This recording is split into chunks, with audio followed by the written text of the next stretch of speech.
Namaum Vishnu Padaya Krishna Prashtaya Utale Srimad Bhaktivedanta Swami Niti Namine Namaste Saraswati Devi Gauravani Vachaline Nirvishesha Shunyamari Prashadya Desha Tarine Sri Krishna Chaitanya Prabhu Nityananda Sri Advaita Gadana Srivasadi Gaura Bhakta Vrinda Hare Krishna Krishna Krishna Hare Hare Hare Rama Rama Rama Hare Hare Hare Krishna.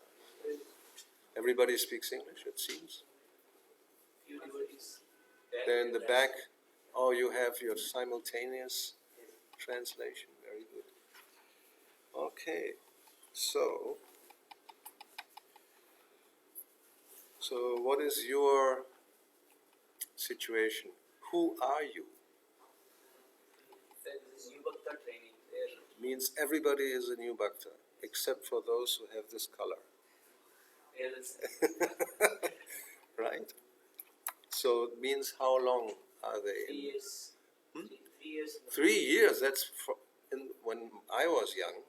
You were an old devotee, Brahmin initiated already after 6 months.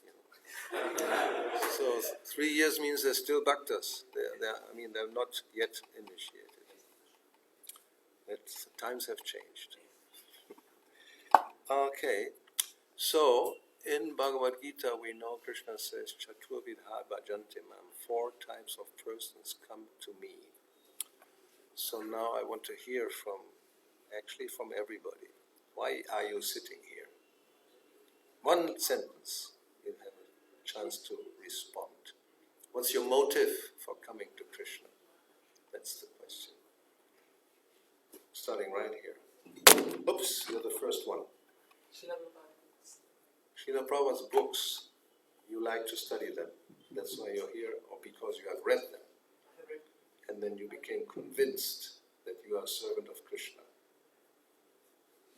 I'm answering for you. You should have told me. What's your motive? To serve Krishna. Right. Thank you. Now everybody shouldn't say the same thing. I mean, it's okay, but whatever came to your mind when I asked the question, we want to have some variety, if possible. But if everybody says, I want to serve Krishna, then I can go. I don't have to speak anymore. What shall we speak about?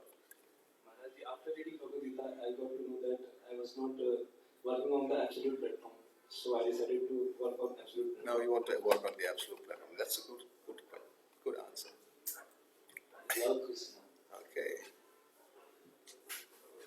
Practicing Krishna consciousness in search of happiness. Oh, that's a good. We'll talk about that. I came to know about the truth of life.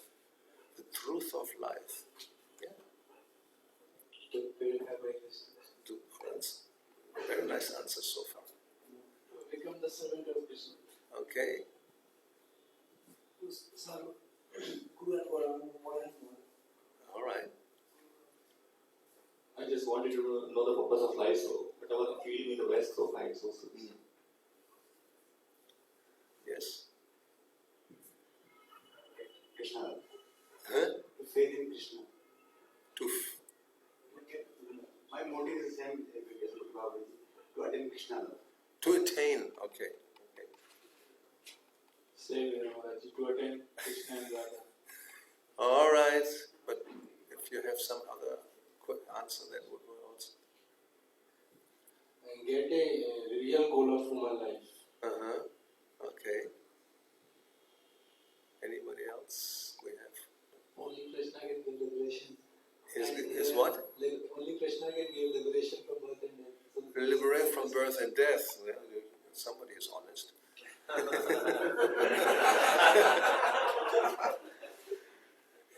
Which doesn't. So just a joke. Yes. to reveal my relationship with Radha Krishna. Okay. Well, you are all elevated. I never thought about it. When I came to Krishna, I never thought about that. To searching happiness. That's also more honest. Yeah. Develop thickness of the toward spiritual master. Okay. Anybody else we have missed yet so far? To serve Guru and Gopalanta. Wow. They're nicely trained. Eh? You trained them. But then peace. Finally, somebody's even more honest. That's generally what people want: peace, chanting. I wanted to do service through spiritual knowledge. Okay. Anybody there in the back? They have understood the question? Yes. So, what do they say? You have to speak for them. One devotee is saying that to attain, to get the nice association of devotees. That's Pure nice. devotee. Yeah. To know Krishna. Okay. For the pleasure of Guru. Fantastic. To know about myself. We didn't have that yet. To know about the aim of life. Okay. So all these answers are actually in the last, more or less connected to the last category Krishna speaks about in Bhagavad Gita, right? Nobody came here to make more money, right? I mean, that's one of those, arti. They're in need of money, so they come to Krishna and maybe become more successful in their business or whatever. Of course, there are a lot of persons normally who come because they are distressed. So it seems that all of you have coming from a very happy family background. Nobody was suffering and wanted to become relieved. Or now maybe somebody, yes, I fit in that category. Anybody thinks that you are fitting in that category? That's an important category actually. So Prabhupada says unless one becomes conscious that he is suffering, it's very difficult to actually practice Krishna consciousness, because then you think life is nice. Material life is nice. But anyway, so the last one is the one who is jigyasu, who is actually wanting to know the truth or the purpose of life. We have heard what to attain, which is love of Krishna finally, and the aim. So that's the best, because as Prabhupada explains in that purport, if one has a material motive for coming to Krishna, once that desire is fulfilled, there's a good possibility one will go away. Yes. But if one is searching for the truth, and then one will get the truth, or one will develop love of Krishna, then there's no reason to go away. Right? So now I have asked my question, now it's your turn. You are here for attaining that, so what is the main, if somebody asks you about, kind of question one may have, what is the first question that comes to your mind? Somebody, now it's just according to inspiration, we don't have to go around. Any question that you always wanted to ask, and there's somebody right there in the back. There is one question, how we can better understand Bhagavad Gita? How we better understand Bhagavad Gita? Yes. By reading it. No, it's not a joke. I mean, how do you want to understand Bhagavad Gita? And the fact is, let me ask, who has read Bhagavad Gita complete from everything? Wow. Okay, this looks quite good. Not yet sure. Well, let's say half, or more than half. Now, okay, so most of you have read something. Huh? How many times? More than one time? Wow, more than 3 times? More than 5 times? 10 times? Still the hand is up. The fact is, if you, the question is, how do we better understand Bhagavad Gita? That actually, the more you read and then practice simultaneously, each time you read, although it may be the same thing, there will be a different, well, not really different, let's say a more deeper understanding. Isn't that true? Even if you read Bhagavad Gita after almost 50 years, still, and especially Srila Prabhupada's purports, as we know, when they were preparing the first edition of Bhagavad Gita, and there was the question of translation. You can take any translation, practically speaking. The important thing is the purport. So when we read again and again, then because we have been practicing and being hopefully purified, that somebody said, to purify one's existence, which is important. And Krishna is in the heart. He gives knowledge, or let's say understanding. The knowledge is there. He is actually, Bhagavad Gita, he is speaking. Each time you read, Krishna is speaking to you. So then, each time we hear him speak, and then consciousness becomes more purified, then we will understand more, but because it's actually unlimited. It's not that, now we have understood, and that's it, finished. Now, there's no more to understand. There's always more to understand, because Krishna is unlimited. So therefore the understanding and the knowledge about Krishna is actually also unlimited. So the answer is okay? You know what to do now to better understand Bhagavad Gita? Just read every day. Actually, Prabhupada suggested in a few letters in the early days, then one should read one chapter a day. So that means in 18 days, which is not even a month, a little more than half a month, we have read Bhagavad Gita. So now, how many months do we have in a year? 12? Now, who is good in mathematics? 365 divided by 18. That's right. Almost. 20 and a little bit, right? So you, in 1 year, if you actually read continuously one chapter a day, then you can read Bhagavad Gita 20 times in 1 year. That's not bad. Then after 3 years now, you have been here 3 years, you would have read Bhagavad Gita 60 times. I think after 60 times reading, probably you have a better understanding. Hopefully. I mean, if you say, no, I've read 100 times, I don't understand one word, then there's a problem. And that may happen. We have people who are, there are people, not we don't have, I hope, but there are people who even have memorized Bhagavad Gita. They are so-called scholars of Bhagavad Gita. They may even teach courses about Bhagavad Gita.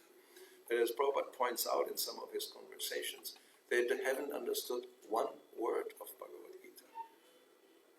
So therefore, yes, these purports are very important, and to follow in the line of the Vaishnava Acharyas, so we get the right understanding also. Just by studying is not enough. You may get a wrong understanding. So we have to hear from the authorized source, from the pure devotee. And then, if we read more and more, the understanding will be more and more, obviously. Okay, that was a nice question. Oh, you are not privileged. Yes. But if there's no other, then... Yes. Whereas in the second canto of Srimad Bhagavatam, first chapter, 11th verse, this shloka reads like Hare Namanu Kirtanam. So in Hare Krishna Mahamantra we find that Hare means energy of the Lord. But when we see the word-to-word meaning of this shloka, Hare means we generally find Hare means Lord Hare. So how can we... Where does it say? Hare means Lord Hare in second chapter, second canto, first chapter, 11th verse. Do we have second chapter of first canto? Second canto, first chapter, 11th shloka. Okay. Let me have a quick look here. 2:1:11. Oh, that's the... Yeah, I think I know this.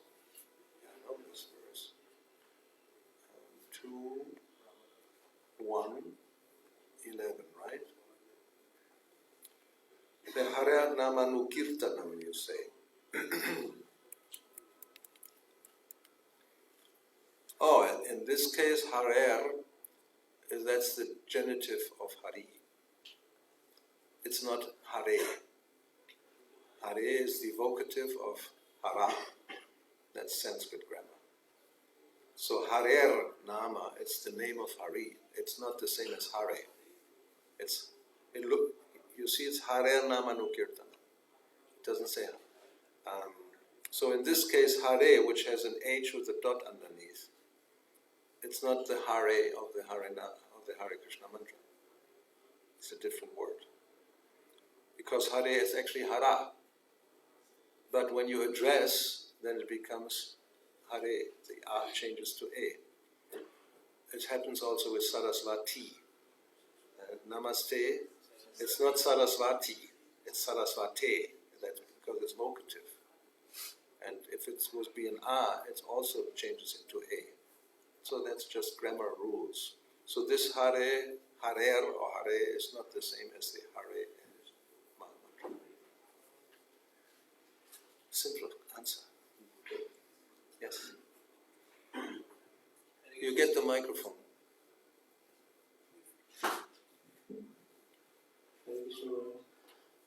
Why in material world people have In where? material world In material world. Okay. people have their 5-year plans, 15-year plans. Oh. They have 20-year plans. They do? I never made plans like that, but probably there are. 5-year plan, I mean, that sounds like communist countries. They used to make 5-year plans and 10-year, even 20-year plans. So so should we make plans? That's the question. Yes. And what are the aspects? And if we can make plan like If we, well, of course you can if you want to. Should we? Yeah, should we? Should we? And when we make plans, what are the aspects we must consider like sadhana, seva? Let me speculate a little bit. Well, I mean, simple plan is we should try to practice the process as perfectly and sincerely, seriously as possible. Then anything else, what should be the plan? I mean, the plan is we want to, yes, develop love of Krishna and become pure. And whatever is explained in Srila Prabhupada's books, we want to achieve that, so that's a good plan. If you say, I want to do this in 5 years or 10 years or 20 years, I don't know about that. And then if you don't, then what? You're going to become frustrated. No, I mean, you could. I mean, plan making in that sense is not bad. You know what I mean? Like to achieve something, let's say, because I remember I was working for so many years in the BBT. Then we had goal setting, right? We want to publish, like when Prabhupada came to LA, a very famous story you may know or may not know. I came there just after that. I came there in September 75. And Prabhupada had been there in July. And 75 or 76? I have to think. Maybe it's 76. Anyway, he had translated Chaitanya Charitamrita. I think it's 76, 75. He had finished translating Chaitanya Charitamrita at the end of 75. And the books were coming out one per month. So we had, I think, in 76, Adi Leela. Because they had published the 7th chapter, Lord Chaitanya and 5 features, as a separate book.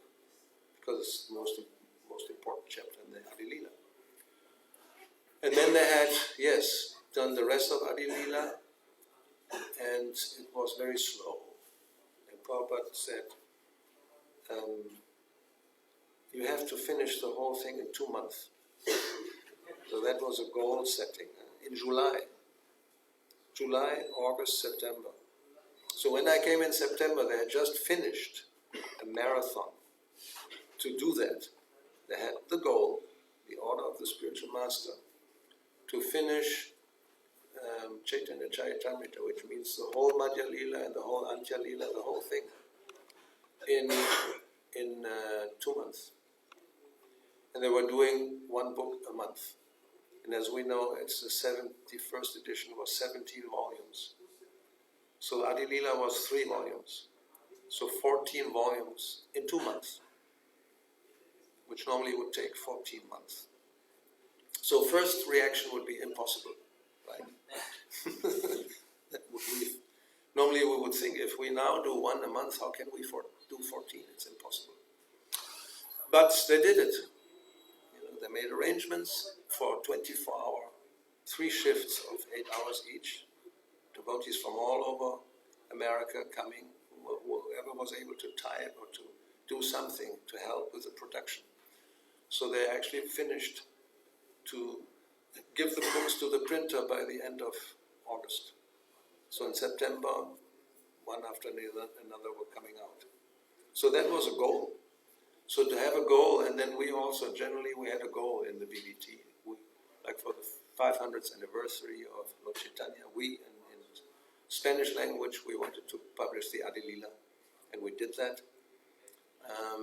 And so on, So to set a goal, it's actually good because then you are inspired to actually do it and not just, maybe let's not have something else to do, maybe we do it next week, and then it goes on and on and on and it will never happen. So if you have a we call it a deadline.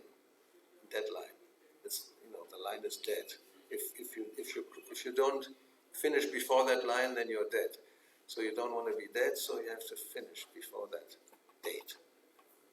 So, like when a festival comes, Gopurnima will come.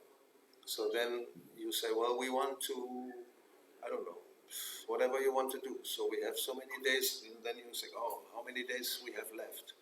It's on the, we have 2 weeks to do this and this and this and this. So that is actually good. But don't set a goal that you cannot achieve. Then that causes over-endeavor and frustration, which is not good. So you have to be, within the possibility of your capacity. But then you should, try to a little more. Like book distribution, Prabhupada famously said, double it. Which also seems like, wow, we already did so, how can we double it? It's impossible. But it was somehow that's possible. But anyway, with some intelligence, if you're setting goals, it helps to become more determined in devotional service, which is good. So about 5 years plans, well, maybe even if you want to construct like the TOVP. Now we have this 22, 2022 is the date. There's nothing to, we tried, but no, it will be 32. No, it has to be 22. Everything is already, it's advertised, everything is clear, so now whatever, it has to be done. So this is good. If you say, well, we'll try our best and we'll see what happens, then who knows, it will be 25, 30, and maybe next century. No, 22, okay, now we do everything necessary. So goal setting is good. Within a certain, if you say we want to finish next year Gopurnima, maybe too much, will not, you can try, but then it's not really,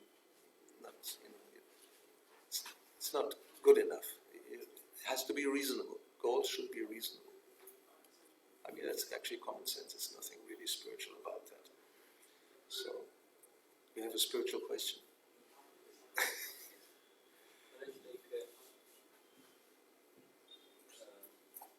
There's 2 questions. Two what? 2 questions. 2 questions. Okay, one by one. Otherwise, I become confused. When we read from Shastra, we get a lot of faith in the process. The devotion service is the solution for all the things. So, but we don't have the feelings in the first phase. But the samskara, we have a feeling how hard it is. It actually disturbs the consciousness. When it comes to bhakti and samskara, actually the samskara wins many places because of the deep impressions. So because we have that feelings, and it actually puts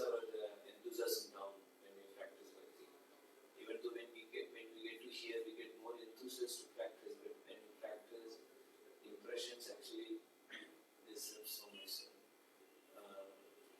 How to come out of... Give me some example. I'm a little bit lost in the theory of your impressions. Like they're coming from a bad, some desires, some disturbing while chanting, Okay. are practicing, and they know that the chanting can eradicate everything, but still that disturbance, mind is not allowing, mind is very strong, it's not allowing it to practice bhakti only. Only if you practice only you can. Dushtaman. You know? Mind is a rascal.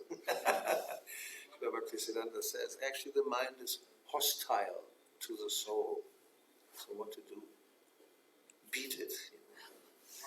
Another thing I can think of, if you say like that one may feel the weight of previous activities hampering your practices. I can think of Prabhupada's purport in the 8th canto about the crocodile and Gajendra, that Gajendra was losing strength because he was not in the right position. So one may be in the wrong position, maybe. So in that case, in that purport, specifically, Prabhupada talked about a sannyasi who was not able to continue in the ashram, and he went away. So he said, if we feel that we are not properly situated, then one should not go away, but one should situate himself in a different place. And in that case, he recommended that that person should get married, and then, you are situated in, then your desires, you can fulfill them in a how you say, dharmic way, and then you become more peaceful, instead of like doing something which is beyond your capacity. So that one has to judge. If you feel that it's so strong and I can't chant, then what's the use of pretending to be renounced? Then one has to, surrender, so to speak.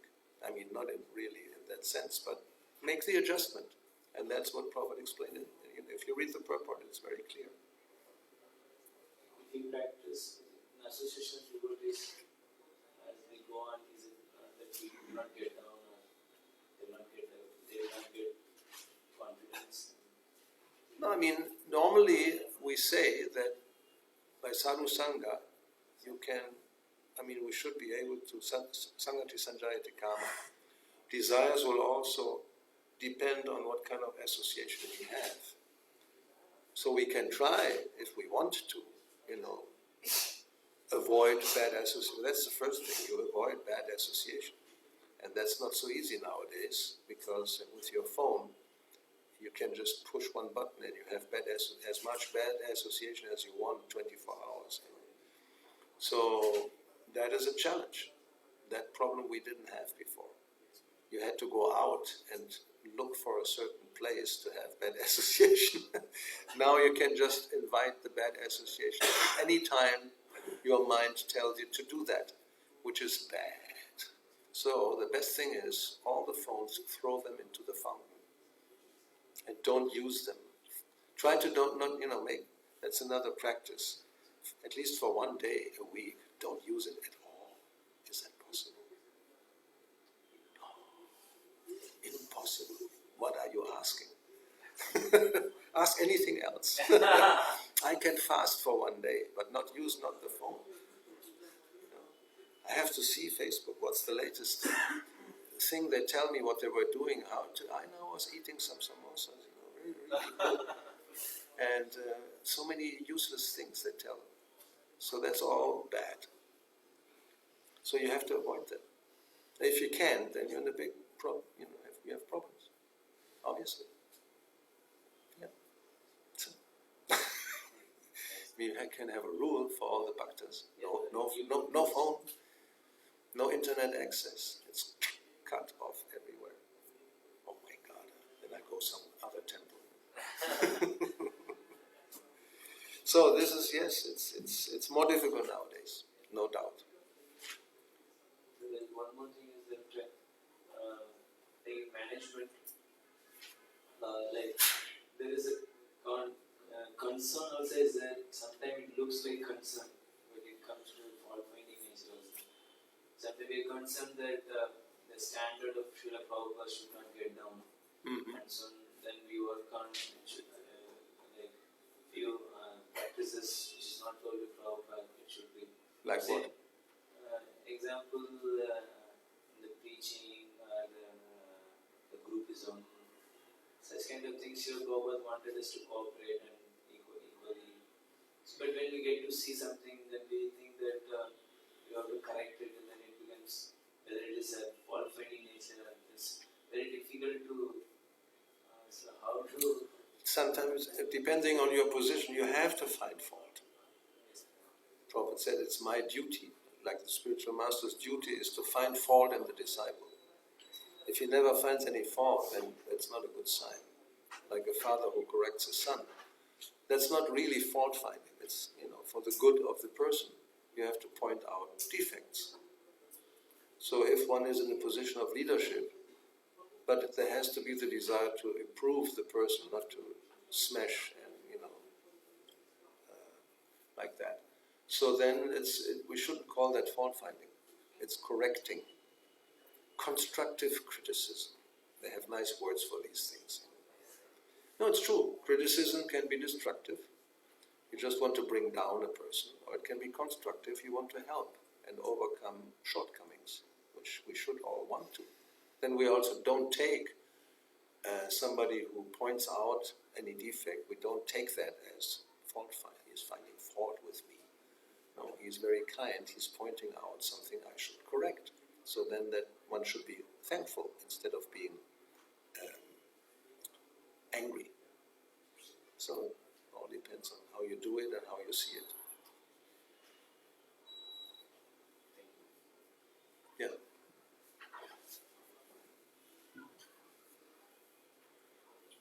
Hare Krishna Maharaj, please accept my humble obeisance. How can we advance in bhakti and smoothly and with less hindrance? Could you suggest best way? Acoustically, I have a hard time. I understood how can we advance in bhakti smoothly, right? And then the second part? Less hindrance. Less? Less problems, hindrance.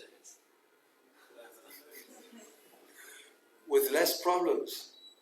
You're in the wrong world. This world is meant, it's made in such a way there's always a problem. Like Prabhupada in one, I think, class he says, Arjuna wasn't asking Krishna for a magic ash, because Krishna was his friend. Why should he fight? This just, you solve it and I can be easygoing, smooth, and don't expect smooth and easy going in this world. So if you expect that, then you always will be frustrated because it's not going to happen. There's always a difficulty. Just study Srila Prabhupada's first year after arriving in America. Even the crossing, including the crossing, and then 1965. Difficulty every day. So what to do? You have to tolerate. You have to, just accept. Krishna is talking about it. Matra sparshas tu kaunteya, shitoshna sukha dukkada. So this dukkha is included. You don't expect only sukha. It's coming and going anyway now. Yes, springtime is coming more or less, but still there's cold morning, it's dukkha. Then, in April, May, it's just the opposite. It's all so much ushna, so much hot that, now I want some cool air in the morning. No, you have to tolerate until maybe October, maybe, but then, it's so much rain, it's all moist, air moisture 99%, I can hardly breathe. Okay, wait, then the winter comes. Winter means it's getting freezing cold. Then I want again springtime. Yes, springtime, but then all the, pollen is coming and I get my hay fever and there's no, forget it, Tangs titikshasva bharata. You have to tolerate. And simultaneously, practice Krishna consciousness to become liberated from birth and death. Definitely, we have to get out of this because otherwise it's like the world is like that. Don't expect that it's going to be easy. Even if you're a pure devotee or whatever you want to be, Paramahansa, it's still not easy. It is in the sense, as Kapila Deva points out, that the devotee, he doesn't experience the difficulty in the same way as a materialistic person. It doesn't mean that it's not there, but you perceive it in a different, you tolerate, and your mind, your consciousness is fixed on Krishna, then whatever happens, so it doesn't affect you in the same way. A material person completely identified with the body and all that, they become very disturbed. And they can hardly function sometimes because of the circumstances. And they want to make the adjustment to eliminate all these problems, which will never happen. So that's a useless waste of time. Eliminate all disease, eliminate all poverty, eliminate all whatever they want to eliminate. They want to eliminate all the negative things in the world and make it a heaven. It's never going to happen, ever. So one has to tolerate. That's what Krishna tells, and he is definitely right. He doesn't say, well, you have to do this and that, and then there will be no more problem. He never says that, because it's not like that. And then he tells Arjuna, now you have to fight. Hey, you are my friend. Can you make some arrangements? I can just, be peaceful. No, you have to fight. Okay, so we have to fight. And at the same time, 8th chapter, verse number 7, think of me.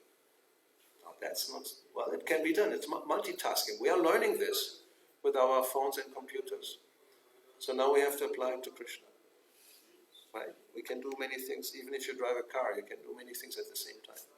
It's just, you have to learn it. So then we have to do our duty and suffer a little bit if necessary and think of Krishna at the same time. It's practice. Thank you. Hare Krishna Maharaj. Yes. Please accept my humble obeisances. My question is, what is the kirtan? Is just chanting a loud voice? No. Or is it something more also? Kirtan. Yeah. If you read Prabhupada's books or hear his lectures, he says that kirtan means also speaking about Krishna. It's not only singing. Anything, katha, and any kind of katha, Krishna katha, is kirtanam. So what we are doing is supposedly also falls into the category of kirtan, if we speak about Krishna. If we speak about Maya, then it's called prajalpa. It's not kirtan. Well, of course, it can be maybe Maya kirtan. But we want to do Krishna kirtan, Hari kirtan, not Maya kirtan. So the question in the back, I think, they captured them. They wanted to capture the microphone.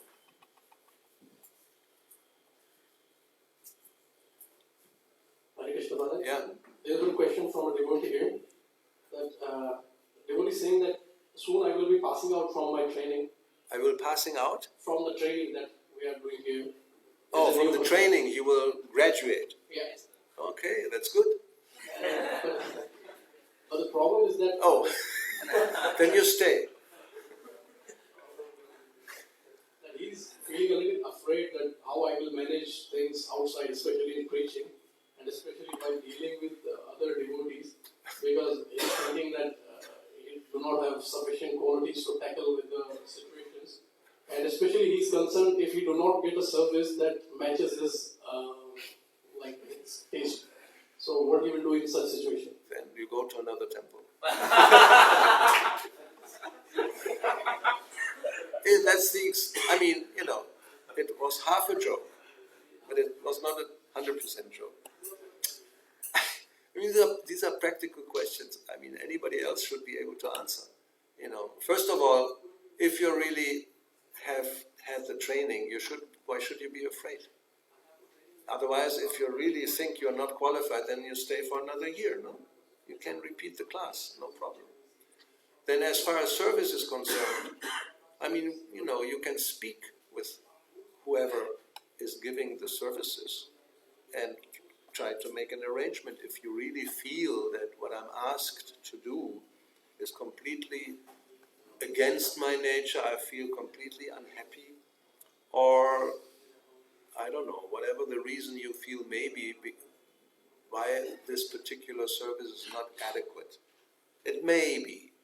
Now another consideration is that maybe one shouldn't think like that, but just accept the service given, especially in the beginning, and just do it. Then, well, let's now speculate. If you are asked to always, after prasadam, clean the prasadam room and wash the plates and, take away the garbage, and this is going on after 20 years, you are still asked to do that. And you may feel, but I could maybe do this and the other thing. Well, you can then maybe each year at one day you can come and ask the person, is it possible, to maybe do this also, or something, you can speak. If you always reject it, then it's all relative, depends on the situation. You may just accept and as Krishna's desire and to make you purified and take a humble position. Or you may go away. No. I mean, one example we can give, Srila Prabhupada, as far as I remember,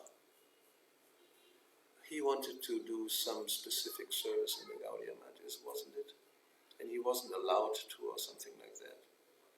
Anyway, so that depending on you, and then you may feel, well, if not here, then somewhere else maybe. The world is a big place. And especially in India, there's no scarcity of, even in Delhi, there's no scarcity of temples. What you may not be able to do here, maybe in Punjabi Bagh you can do. Or maybe in Dwarka you can do. Maybe in Noida you can do. Maybe in Ghaziabad you can do. Maybe in Faridabad you can do. I don't know. But before you take that step, you may want to speak. And have a talk with whoever is in charge and make a proposal, and you can always say, let me give me a trial period of 1 week, and if you're not satisfied with my service, then we'll see what to do. Anyway, I think is that normal? No, is there possibility to speak? No? They will not shut the door and so. So you go to him, he'll give you, advice what to do if you're really unhappy with your service, which shouldn't be actually. I mean, Prabhupada used to say, do the needful, and in many ways we may take it as Krishna wanting to tell us something. And I give a little story. There was one person, as far as we have heard, who came to Mayapur, times of Srila Bhaktisiddhanta, a university graduate. And the devotees engaged him in cleaning the cow sheds. So he did. No, devotees are humble. But they continued to engage him like that. So I think at one point he actually approached Srila Bhaktisiddhanta and trying to explain that I'm a university graduate, I can do something more important. Something like that. And then Srila Bhaktisiddhanta Saraswati told him, go and clean the cow shed. Detecting some pride in one's own abilities, which is not, so good for serving. So if one has a problem with the real service attitude, maybe Krishna puts you, or the spiritual master, or these senior Vaishnavas, put you into a service where a little bit your ego is crushed, and you do some humble service. Because service is absolute, in one sense. We shouldn't distinguish, and Prabhupada said that many times, that the person who is on the altar addressing the deity is doing better or more important service than the person who's cleaning the floor of the temple. It's absolute platform. Krishna does not is not impressed and he doesn't really need or accept the external activity. It's the bhakti that counts. So the way we do our service, the attitude and the consciousness, it may be the most simple thing in the universe. If it's done with bhakti, it is more valuable and Krishna will accept it compared to a apparently incredibly important and wonderful service, that somebody is doing this and so many achievements according to mundane calculation. Krishna doesn't need anybody's service in any form or any shape. He has Sahasra Shata, Sambrama Sevyamanam, Lakshmi Sahasra Shata, hundreds and thousands and millions and billions of gopis serving him 24/7. He doesn't need your service. He doesn't need your service. He doesn't need my service. He doesn't need anybody's service. So if it's his kindness if he accepts our service because we humbly offer it in the right attitude. That's all. And it's for our benefit. And Krishna doesn't. He doesn't have to. You don't have to cook for. He doesn't have to eat. He eats more than you can't even eat all. So many devotees are offering all over the different millions of universes all the time. So how much can you eat? But he can, of course. So there's no problem. But he doesn't need it, definitely. Your pashpam putram palam toyam. What's the use? No need. But bhaktyama, ashnami, I eat when there's bhakti. So, is that okay? Yes, ma'am. Okay. This time I have a question, Maharaj. All right. Maharaj, as in morning Mangalarti, you rightly pointed about this nursing home. I know, rightly, yes, but who will follow? Tomorrow, if I don't sing it, you will see it's all going to be again. What's the question? Maharaj, we also see in Guru Puja that some devotee while singing, they add one line, for example, Prabhupada, which is not there in originally. So, what we do in such situation, Maharaj, and especially should we repeat it after it or feel like tomorrow? Everybody's in protest will not repeat. No, these lines it's an optional additional glorification. What I personally don't like the Dua Pada Loyal Sharana, which looks like it's part of the, that is an addition which it's not proper because, it's Bengali. It's not like if we do Jai at the end of anything, that's not, we understand it's not part of the prayer. You know what I mean? It's an additional, at the end glorification, like on any kirtan we can do, Jai Gorni Tai Ki Jai or whatever. But this Bengali, it's Bengali, adding at the end of the Guru Vandana, it looks, and for those who don't know, they get the impression, and that's actually part of the prayer. And Prabhupada pointed out, that's actually an offense against the person who composed the prayer, which looks like, he forgot something. And we have to now make it better. So this kind of, that's not good. So if they sing that, I don't repeat it. That's true. This particular line, I don't repeat. I think it's not proper. But that's also now the duty of those who are in charge, to not just let it go on and on and on. Anyway, I'm going to say it, like in Mayapur. I've been asking to correct this for 2 years. 2 years. Now this year again, I had a talk with the person in charge. I pointed it out. I showed him black on white and had him read it, how it's correct.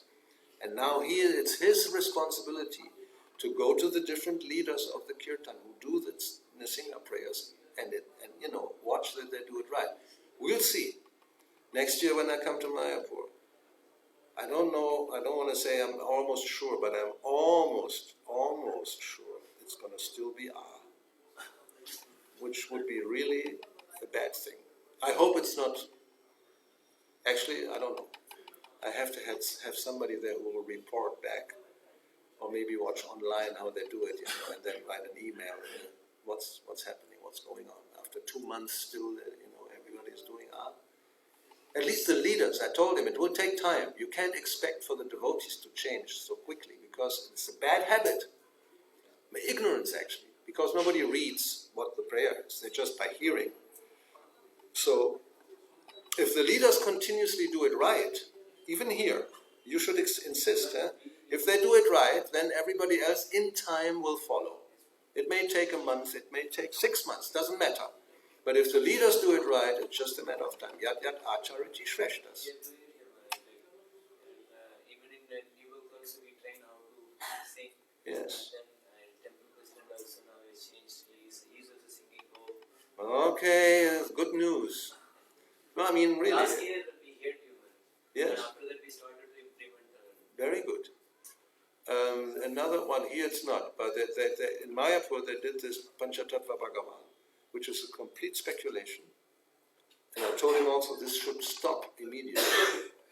If you look up anywhere in Prabhupada's books, lectures, conversations, anytime he has used Panchatattva Bhagavan, never. So why should we invent something like that? It's, there's Jiva Tattva, Shakti Tattva, Vishnu, and it's 5 persons are Panchatattva Bhagavan. It's a crazy idea. But it's there, and people are, yeah, nice, that's something new. Now another thing is, and I would say it, why not say it? It's Vrindayai Tulasi Devyai, Vriyayai Keshavasya Cha, Vishnu Bhakti Prade Devi. And that's the mantra Prabhupada gave to Govinda Dasi. It's in the Veda base. There's no other mantra. I understand the sentiment, and the whole Tulsi prayer is about Krishna Bhakti, that's okay. But then, if you think that this should be changed, then it means Namam Vishnu Padaya should be changed. Why Vishnu Padaya? Why not Namam Krishna Padaya? No, that's logic. And not only that, if Prahlad Maharaj says, Shravanam, Kirtanam, Smaranam, why Vishnu Smaranam? We don't want to remember Vishnu, we want to remember Krishna. It's Krishna consciousness. It's all logic. So therefore we have to change this in the Bhagavatam to Shravanam, Kirtanam, Krishna Smaranam. It's actually a mistake to say Vishnu Smaranam. Prahlad Maharaj was wrong.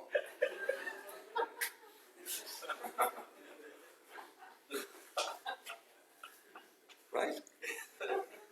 I know, I'm right. So now, when we quote this verse, actually we should go to all the different Bhagavatams and scratch it out, and put Krishna in instead. Anyway, so no, we cannot do this.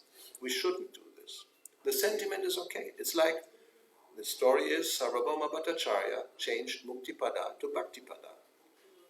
And, yes, Mahaprabhu, he appreciated the sentiment. He said, but you can't do this. Vyasa did. This is a verse from the Bhagavatam. How can you change it? There's just the right understanding. There's no difference between the Muktipada and the Bhaktipada. The sentiment is okay. So in Tattva, there's no difference. Vishnu, Krishna don't make a difference.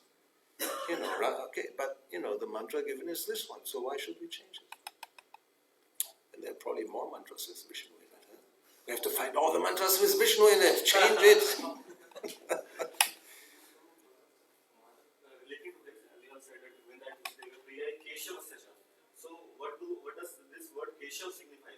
Is it signifying the words Vishnu? It's another name of Krishna, Vishnu, Keshava. You don't know? Keshava Drita Narahari Rupa. Namo Keshavaya Namaha. Is it Keshava? Keshava, there's different expressions. Kesha, one is of the hair, right? Then it's... Huh? But anyway, Keshava is another name of the Lord. What's the problem? Sure, He's the source of everything. Just like my point is that we cannot say Yashodanandan to Vishnu. Huh? We say Yashodanandan to Krishna only.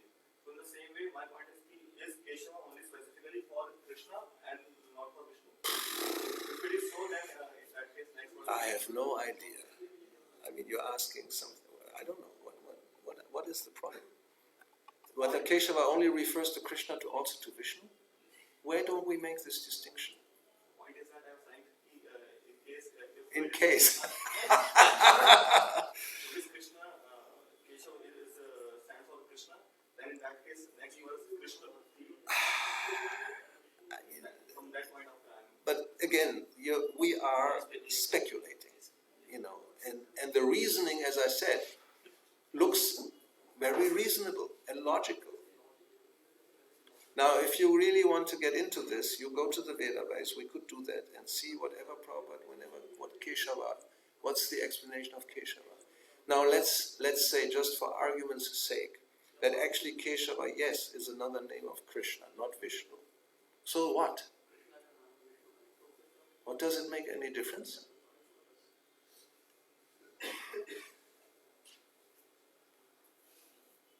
The point is there's no difference. Like, what's the meaning of Rama in the Mahamantra? Which one? Is it Ramachandra? Is it Balaram? Is it Rama, the Krishna who gives pleasure? There's no difference. Prabhupada, that's in the Chaitanya Charitamrita Lila. There was an argument amongst two sannyasis. Early days, which now, no, Rama significa Rama, it means Ramachandra. No, Rama means Balaram. So who's right, who's wrong? Both are right and both are wrong. Actually, also depends on your level of consciousness. You perceive, like, as I said in the very beginning, Bhagavad Gita we have read 1 time, 2 times, 5 times, 10 times. Each time you read, the same words, the same sloka will give you more understanding and a more deeper level of meaning. And it's not that the first one is wrong and the last one is the only right one. They're all right in their own right on the different levels because it's an absolute platform. So, in that sense, there's no conflict. But because we are neophytes and we have this material kind of calculation, we think, oh no, this is not correct. It should be changed because, the whole song is about Vrindavan, right? And, so therefore, we know not, and we know that the gopis, when they see Vishnu, they offer their respects and they don't want to have anything to do with Vishnu. Because Krishna, he appeared with 4 arms and the gopis didn't care, so we don't care. That's not our position to think like that. For us, there's no difference. This tattva, there's no difference on the absolute platform. Like here we had today, where was it? Yes, I was giving class in Dwarka about Nityananda Ram, his different expansions, as Garbhodaka Shai Vishnu and then Ananta Shesha and this. So they all seem to be different. It's all the same absolute platform. And Krishna is the source of everything. So, like in the CC, there's a very similar situation that somebody, and Krishnadas Kaviraj Goswami, he argues like that. Somebody says that Narayana is the source of all the incarnations. So, and Brahma says, are you not my father, Narayana? The verse is like that. So then there seems to be a contradiction because Krishna is the source of all incarnations. So how can Narayana be the source of Krishna when he appears? That's because. And it is said there that there's no contradiction. Everything is. Prabhupada actually says everything is possible. Krishna can appear apparently through Narayana, but actually he is the source of everything. So we have to broaden our vision a little bit. So, okay, and I am not, I don't want to cause any conflict. I'm not interfering with any management. So whatever I said, it's just an opinion. It's not an instruction. Okay, 1 more, 2 more. Well, these are last 2 ones. I don't hear. Give him the microphone. Maharaj, it is my understanding that that the key to steadiness in our spiritual practices is humility and tolerance. But so how can we practice this, like tolerating the battering and hammering of our false ego and offer all respect to others and continue? So how can this be practiced? Do it. What do you expect me to say? I mean, practice means you may not be successful in the beginning, but you continue. If you understand, you seem to be understanding the necessity, right? So then you try. You may fail, but then you try again, and that's practice. What else can you do? If you know, I mean, the problem generally is ignorance. We don't understand things as we should understand. So we need, one important thing is to gain knowledge. We should know. Like let's say humility, we have understood is a very important quality. But by our samskara, we may be very proud. We may be in the Trump sampradaya. So if we are part of the Trump sampradaya, then we have a difficulty to. But then if we know it, then although from this impetus is not to, still then we should offer our. And maybe we can practice like, one of the Goswamis, do 1,000 dandavats a day, going around in the temple, or something. That's by knowledge. Although you may not feel like it, you still do it, and then by practice you come to that, I think. Or like, I want to do one personal service a day at least to somebody, some of my, God brothers, like something like that. Then make it a point, we don't have shoes to brush, but, like figuratively, every day I brush somebody's shoes, or, wash their cloth, or whatever it may be, some service. Thank you very much. Okay, then last one. Hare Krishna Maharaj. Yes. Somewhere I read that one Krishna name is equals to 100 Vishnu name. Right, that's in the Chaitanya Charitamrita also. Yes. Then in Tulsi Pranam, indirectly we take 100 Vishnu name. Can you explain, Maharaj? So therefore I'm saying, why should we say Nama Om Vishnu Padaya? We should change that, so then we have 100 Vishnu names in Krishna. Nama Om Krishna Pradaya. Sounds good to me. Nama Om Krishna Pradaya. Krishna Prishta. Again, Krishna Prishtaya. Therefore, they are right, Krishna Prishtaya. Right? Actually, it's the Rama. 1,000 names of Vishnu are equal to 3 names of Rama. And 3 names of Rama are equal to 1 name of Krishna. So, if that is a fact, then why should we chant Hare Rama, Hare Rama, Rama Rama, Hare Hare? Let's change that. We're wasting time. If we have only Krishna all the time, maybe even get rid of Hare, because it never says there's any potency in Hare. Only Krishna. Actually, there's a song, just do the Krishna, Krishna, Krishna, Krishna, Krishna, Krishna, without Hey. Hey is useless.